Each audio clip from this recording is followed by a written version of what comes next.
చూడండి. నీకు నొప్పి అయితే ఇవాళ, నాకు నొప్పి అయితే ఇవాళ డాక్టర్ దగ్గర పోతా కదా. నాకు జ్వరం వచ్చినాక 3 ఏళ్ళకి పోదు కదా. If you really feeling that pain, ఒక నీ భర్త అనేట ఆయన కానీ నీ యొక్క ఎవరైతే ఉన్నారో ఆ గృహంలో నిన్ను గృహ హింస చేస్తుంటే 3 ఏళ్ళు 5 ఏళ్ళు ఎందుకు భరిస్తున్నావు?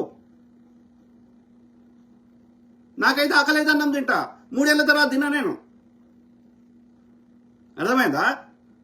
కాబట్టి నీకు ఇమ్మీడియట్గా నొప్పి అయితే కంప్లైంట్ చేయి, చర్యలు తీసుకోకపోతే అడగండి.